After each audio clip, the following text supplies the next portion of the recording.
Saludos hermanos, bienvenidos a 40 días de oración y renovación personal.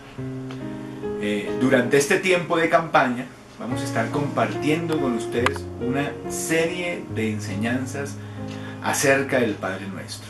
Y por ello les voy a invitar que tomen sus Biblias y la abran por favor en Mateo el capítulo 6, el versículo 9, y vamos a leer hasta el versículo 13.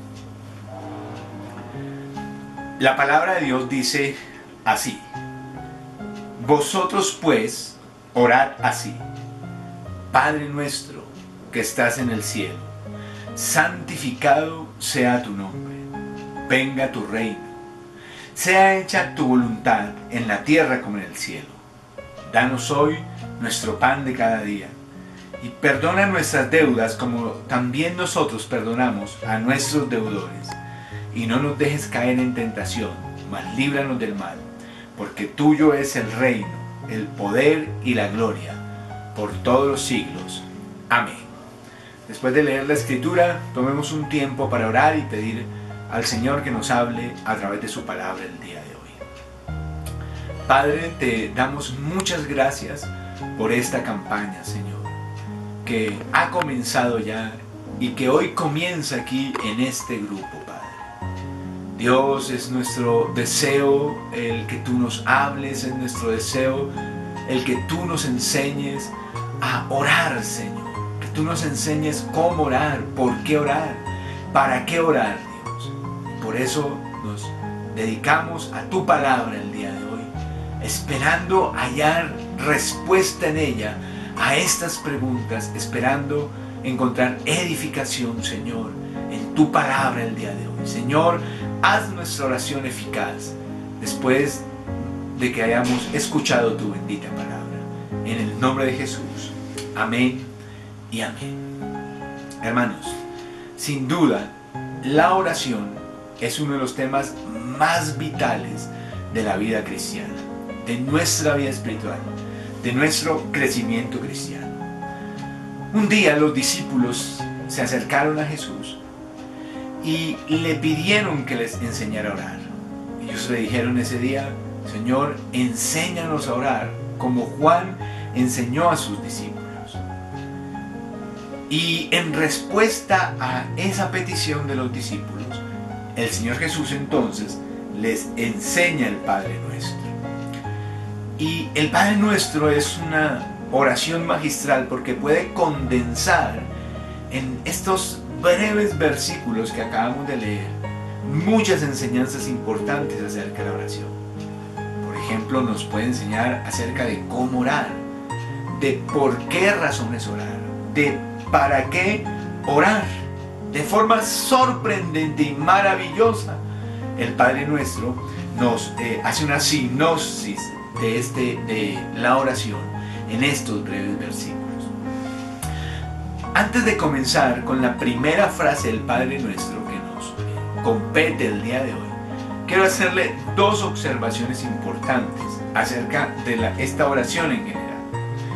La primera observación es que esta es una oración modelo. El mismo Señor lo dijo: vosotros pues oraréis así. Esta es una oración que lo abarca todo, es un sumario completo, es un bosquejo, es una especie de esqueleto del cual nos basamos para extender nuestras oraciones o para saber cómo orar, por qué orar y para qué orar. Y en segundo lugar, otra observación importante a ser dado como el contexto religioso en el que nos movemos, es que el Padre Nuestro no nos fue dado para que lo estuviéramos repitiendo y repitiendo y repitiendo, pues sin sentido alguno, como muchas veces lo hicimos en la religión tradicional allí donde nos encontramos. Ahora rezábamos una y otra vez el Padre Nuestro sin ni siquiera meditar lo que nos está diciendo. Y cuando no meditamos en lo que nos quiere decir el Padre Nuestro, ¿verdad que estamos perdiendo una gran riqueza espiritual, una gran riqueza que nos edifica y nos ayuda a ser mejores hijos suyos? La primera parte del Padre Nuestro no constituye una petición, sino una invocación, es la invocación. El versículo 9, usted puede encontrar esa primera frase que dice: Padre nuestro que estás en los cielos. Y vamos a puntualizar ahora aquí dos cosas. Lo primero es sobre lo que quiere decir las palabras Padre nuestro, y luego veremos lo que quiere decir las palabras que estás en el cielo.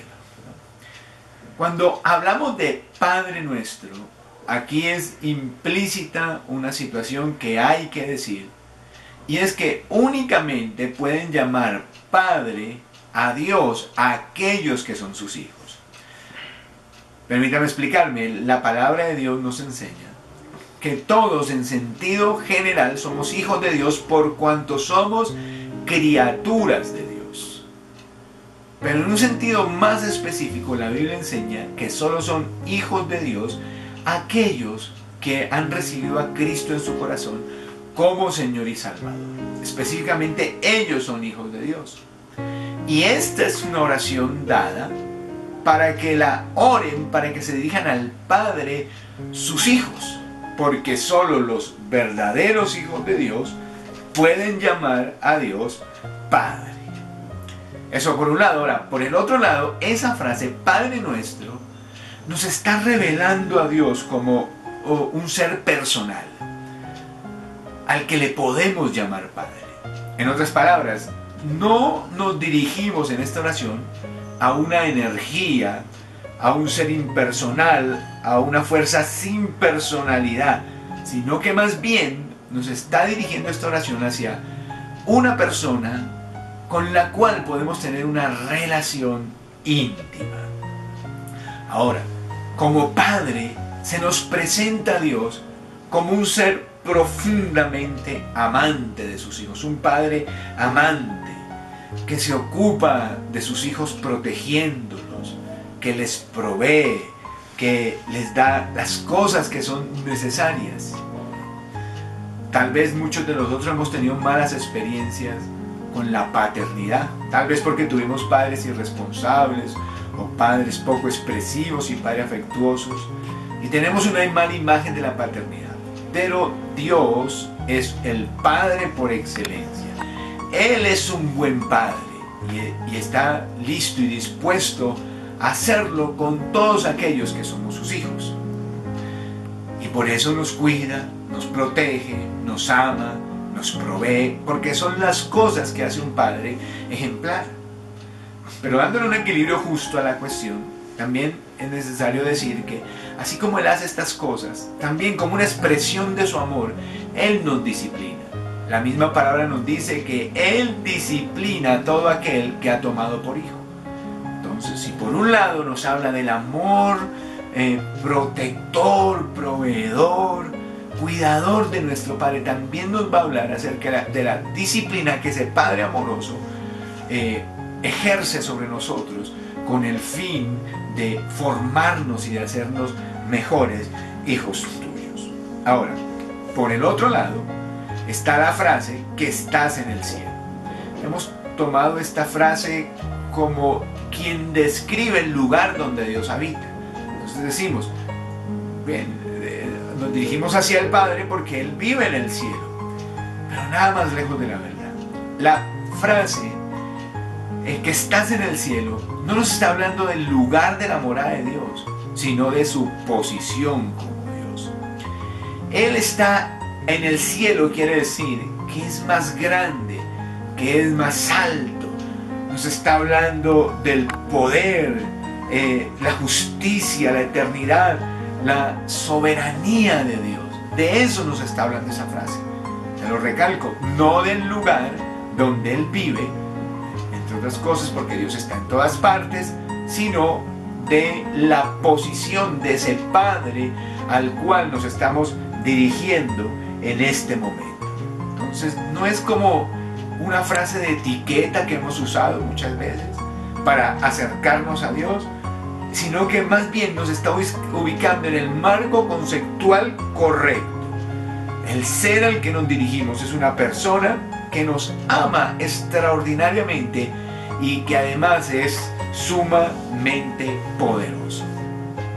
Muchos santos de la antigüedad nos aconsejaron que antes de orar siempre nos tomáramos unos minutos para guardar silencio.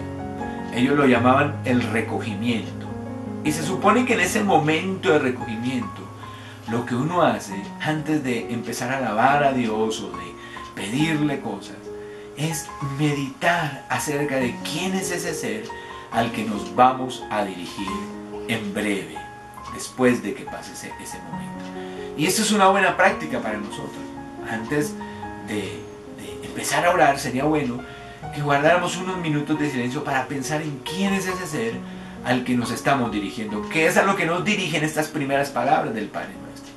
Nos invitan a pensar en un ser personal, amante, protector, proveedor y disciplinador, pero a su vez también nos invitan a pensar y a ubicarnos en el sitio correcto antes de comenzar a hacer nuestras peticiones. Y es entender que ese ser al que nos dirigimos es un ser lleno de autoridad y lleno de poder. Bien, hasta aquí estamos compartiendo esta primera parte. Lo que quiero que hagan ahora es que junto con su líder allí se tomen unos minutos más para discutir acerca de qué han aprendido, de qué dudas tienen, de qué inquietudes les quedan o de qué aportes pudieran hacer ustedes a estas primeras palabras del Padre Nuestro. No olviden también, hermanos, adquirir su cartilla, participar en la campaña de esa manera, adquiriendo su cartilla, memorizando los versículos, siendo fiel en congregarse en este tiempo y trayendo sus invitados. Oramos porque Dios afecte su vida y su familia a través de esta campaña. Pero eso no sucederá porque sí. Se requiere su participación y usted participa de estas 4 maneras. Ahora, antes de despedirnos, vamos a orar a Dios pidiéndole que Él nos revele, nos muestre, nos enseñe Él mismo esta palabra que acabamos de compartir. Dios, te doy muchas gracias este día porque tú nos hablas a través de tu palabra, Señor. Estamos aprendiendo acerca de cómo orar. Estamos aprendiendo acerca de por qué debemos orar, de para qué debemos orar. Y hoy nos situamos en estas primeras frases tan llenas de contenido y significado, que nos ubican en el marco conceptual correcto antes, Señor, de invocarte a través de peticiones. Dios, enséñanos y danos la seguridad y la confianza de entender, al entender mejor, Señor, que a quien nos dirigimos es nuestro Padre amante, tierno, proveedor, protector de nosotros, Señor. Ayúdanos a entender hoy que cuando oramos nos estamos dirigiendo a un ser que es sumamente poderoso, que es sumamente lleno de autoridad y que está dispuesto para bendecirnos y siempre escuchar nuestras oraciones. Te damos muchas gracias, Padre, a ti el día de hoy, en el nombre de Jesús. Amén. Dios los bendiga.